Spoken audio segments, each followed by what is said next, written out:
Deuxième partie du cours, on va s'intéresser au territoire dans la mondialisation.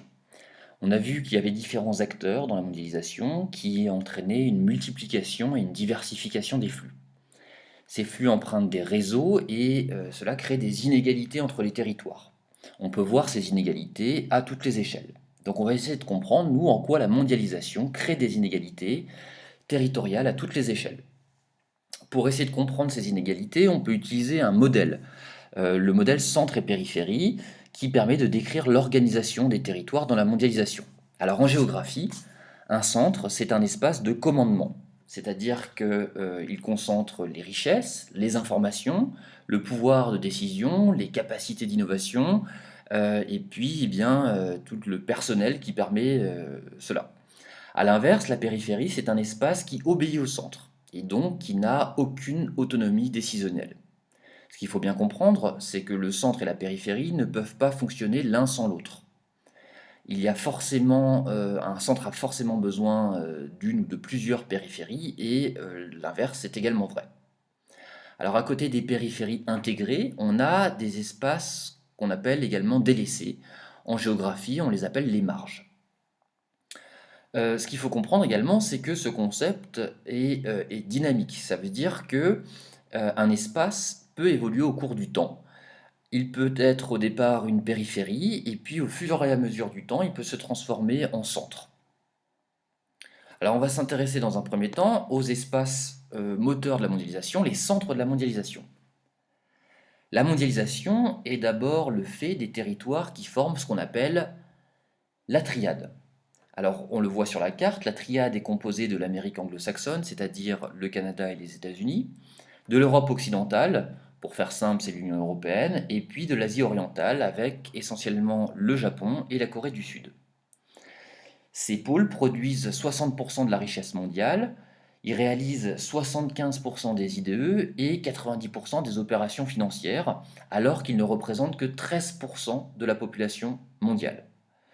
Donc dans ces régions, on a un PIB par habitant qui est extrêmement élevé, aux alentours de 25 000 dollars par habitant au minimum, hein, et un IDH également qui est très élevé, supérieur à 0,85. Globalement, la population elle est très urbaine, hein, 75 à 80% de la population vit dans les villes. Elle est très qualifiée et elle travaille essentiellement dans le tertiaire ou le tertiaire supérieur. Alors ce qu'il faut bien voir, c'est que au sein de cette triade, si on change d'échelle, on a des espaces à nouveau qui sont plus ou moins insérés. Les espaces les plus insérés au sein de cette triade sont ce qu'on appelle les villes-mondes. Ces villes-mondes, comme on le voit sur la carte, eh bien, elles sont au nombre de 4, on les appelle ici les villes globales, c'est New York, Londres, Paris et Tokyo. Et chacune de ces villes est au cœur de généralement ce qu'on appelle une mégalopole, c'est-à-dire un ensemble de villes qui fait en général plusieurs centaines de millions d'habitants et qui accueille des villes vraiment stratégiques, des métropoles. Alors, ces villes-mondes et ces mégalopoles forment ce qu'on appelle l'archipel métropolitain mondial, qu'on voit ici en rouge. Euh, Ce réseau de villes dirige l'espace économique, l'espace politique, l'espace culturel et militaire mondial. Et ces villes, en fait, elles sont plus connectées entre elles qu'avec leur environnement immédiat. Bon, et ce sont ces villes qui donnent les grandes orientations de la mondialisation. C'est dans ces villes que sont prises les grandes décisions. À une autre échelle, les espaces très intégrés sont également tout ce qu'on appelle les interfaces. Alors les interfaces, il y en a de deux types, hein. Les interfaces, ce sont les espaces qui permettent de mettre en contact des territoires très différents. Un exemple d'interface, ce sont les façades maritimes. Les façades maritimes, on le voit sur cette carte, hein, il y en a 4 principales. Une façade maritime, c'est un ensemble de ports qui permet de mettre en contact des espaces très différents. Par exemple, dans le cas de l'Europe, hein, on a la façade du nord-ouest de l'Europe, qui est composée d'un ensemble de ports s'étendant du Havre jusqu'à Rotterdam et bien au-delà, à savoir Hambourg. Et ces ports rentrent en contact avec, par exemple, la façade maritime de l'Asie orientale et les ports, par exemple, de Singapour, Hong Kong, Shanghai ou Tokyo. Voilà, donc ces espaces sont clés parce qu'ils permettent les échanges. Autre interface clé, eh bien tout simplement les zones frontalières. Ces territoires sont favorisés par la mondialisation parce que de part et d'autre de la frontière, on a des espaces très différents. Et s'il y a des espaces différents, eh bien ça va faciliter, ça va créer les échanges. Autre espace clé au sein de cette triade et au sein de ces villes-mondes, alors on ne les trouve d'ailleurs pas que dans les villes-mondes, c'est ce qu'on appelle les zones franches. Alors comme on le voit, hein, une zone franche, ça correspond à quoi? Vous avez un petit schéma là qui vous le représente. Eh bien, c'est un espace avec un régime douanier et fiscal très avantageux. Généralement, les marchandises entrent et sortent plus facilement parce que les formalités administratives sont simplifiées. L'objectif de ces zones franches, eh bien, c'est d'attirer les investisseurs et vous voyez le nombre de zones franches qui se développent en Afrique justement pour essayer de faciliter le décollage économique de ce continent. Voilà, on espère en général qu'une zone franche va avoir un effet d'entraînement sur des territoires à proximité. Dernier espace clé dans ces espaces moteurs, eh bien, ce qu'on appelle les hubs. Donc les hubs, ce sont des espaces clés parce que ils centralisent les flux avant de les redistribuer à l'échelle locale. C'est le cas par exemple de l'aéroport Roissy-Charles de Gaulle, qui est un hub aéroportuaire à l'échelle nationale, c'est-à-dire que vous avez des vols internationaux qui arrivent jusqu'à Roissy, et puis après des vols moyens courriers, c'est-à-dire à l'échelle de la France ou de l'Europe, qui partent de Paris vers donc, des destinations relativement proches. Euh, enfin, pour terminer, eh bien, au sein des villes-mondes, les espaces les plus attractifs, qui ont le plus un rôle d'impulsion, eh bien, par exemple, si on prend le cas de New York, à l'échelle de cette ville, on a vraiment un espace moteur qui est Manhattan. Manhattan constitue le CBD, donc c'est-à-dire le quartier des affaires de la ville. C'est là que sont concentrés les sièges sociaux des principales entreprises, mais c'est également ici qu'on trouve les principales bourses et puis les principales banques, les principaux services financiers pour les grandes FTN. Alors pourquoi ces territoires sont des centres? D'une part parce qu'ils disposent d'une capacité financière très importante. Cette capacité financière leur permet d'investir dans des réseaux de transport très performants et diversifiés, aussi bien routiers, aériens, maritimes, filaires, ainsi de suite. Et puis cette capacité financière leur permet également d'investir en permanence dans la recherche et le développement, ce qu'on appelle l'innovation, mais également dans la formation, notamment dans la formation supérieure, et puis dans la production, en ayant des usines très compétitives, exploitant des hautes technologies. Deuxième élément clé qui peut expliquer l'attractivité et l'importance de ces territoires, eh bien, c'est le cadre législatif, la mise en place de lois qui facilitent l'arrivée de flux et l'insertion de ces territoires dans la mondialisation. Troisième élément, la stabilité politique, économique et sociale. Ce sont généralement des pays qui ne sont pas des dictatures, avec peu d'émeutes dans ces pays, des pays qui connaissent une croissance, même si elle est faible, mais une croissance relativement stable dans le temps. Et donc, ce facteur facilite l'arrivée d'investisseurs. Pardon. Enfin, dernier élément, le rôle d'impulsion dans la mondialisation, c'est-à-dire que ces pays sont historiquement des, euh, des centres de la mondialisation. Ce sont ces territoires qui ont impulsé les grandes découvertes, puis plus tard les mutations industrielles, ce qu'on appelait autrefois la révolution industrielle, et puis de façon plus précoce, la financiarisation de l'économie. Donc ils ont toujours eu un rôle, ils ont toujours été en avance sur les autres. Deuxième type de territoire, ce qu'on appelle les périphéries intégrées. Alors, ce qu'il faut comprendre, c'est qu'aujourd'hui, on a de plus en plus de territoires qui s'insèrent dans la mondialisation et qui viennent un petit peu diminuer le poids des puissances historiques, comme la triade. Euh, si on adopte une démarche un peu chronologique, dans les années 1960 à 1980, ce sont d'abord les nouveaux pays industrialisés, ceux que vous avez en rouge là, qui se sont développés, c'est-à-dire la Corée du Sud, c'est-à-dire Taïwan, Hong Kong et Singapour. Donc ces territoires se sont développés grâce notamment à la délocalisation des FTN et grâce à l'ouverture des frontières. Donc des entreprises sont venues s'installer là-bas et ça a permis un décollage économique de ces territoires. On appelle également ces territoires les quatre dragons. Un peu plus tard dans le temps, dans les années 90-2000, eh bien, on va avoir un certain nombre de pays en voie de développement qui vont devenir de nouveaux pôles de puissance. Ce sont par exemple les pays émergents et les pays pétroliers. Alors, ils s'intègrent dans la mondialisation grâce à leurs activités. Par exemple, au Brésil, eh bien, ce sont les productions agricoles qui vont permettre à ce territoire de s'insérer dans la mondialisation. Dans le cas de la Chine, de la Chine, pardon, ce sont eh bien, tout simplement les usines chinoises et la fabrication de produits manufacturés qui vont permettre à la Chine de s'insérer dans la mondialisation.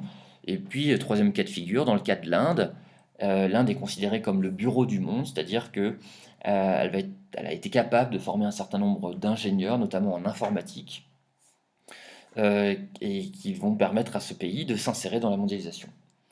Alors, c'est également grâce aux ressources que certains territoires vont s'insérer dans la mondialisation. C'est le cas notamment de la Russie ou des pays du Moyen-Orient ou du Proche-Orient que vous avez ici. Ces pays vont s'insérer grâce au pétrole et au gaz, qui sont des ressources stratégiques aujourd'hui pour la mondialisation. Euh, un peu plus tard dans le temps, on a également ce qu'on appelle les tigres asiatiques qui se sont développés. Donc, c'est le Vietnam, la Thaïlande, la Malaisie, l'Indonésie. Et ces territoires se sont développés, pardon, après la délocalisation justement des activités qui étaient présentes dans les NPI.